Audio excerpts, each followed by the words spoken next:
दो पक्षियों की कहानी। ए टले ऑफ टू बर्ड्स।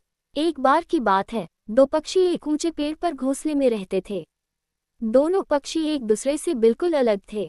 एक पक्षी छोटा और डरपोक था, जबकि दूसरा पक्षी बड़ा और साहसी था। छोटा पक्षी हमेशा हर चीज से डरता था।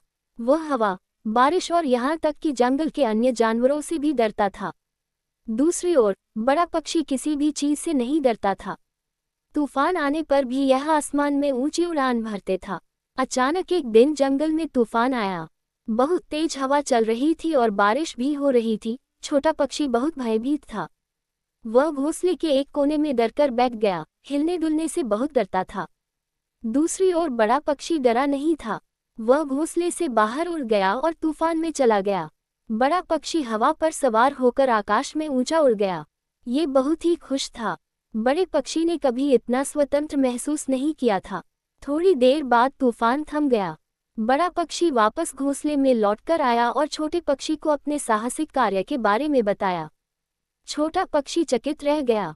उसने कभी सोचा भी नहीं था कि तूफान में उड़ना इतना मज़ेदार हो सकता है। छोटे पक्षी ने बड़े पक्षी से उसे तूफान में उड़ना सिखाने को कहा। बड़ा पक्षी सहमत हो गया और दोनों पक्षियों ने एक साथ तूफान में उड़ने का अभ्यास किया। आखिरकार छोटी चिड़िया के अंदर जो डर था, वो साहस में बदल गया। तूफान आने पर भी यह आसमान में ऊंची उड़ान भर सकता था। छोटा पक्षी तूफान में उड़ना सिखाने के लिए बड़े पक्षी का बहुत आभारी था। दोनों पक्षी एक साथ घोंसले में रहते रहे। वे अभी भी बहुत अलग थे, लेकिन वे सबसे अच्छे दोस्त भी थे। उन्होंने सीखा कि अलग होना ठीक है और हम सभी एक दूसरे से सीख सकते हैं। कहानी का सीख यह है कि अलग होना ठीक है। हम सभी को इस बात पर गर्व होना चाहिए कि हम कौन हैं, और हमें दूसरों में अंतर की सराहना करना सीखना चाहिए। हम सभी एक दूसरे से सीख सकते हैं और हम सभी दोस्त बन सकते हैं, भले ही हम अलग अलग हों।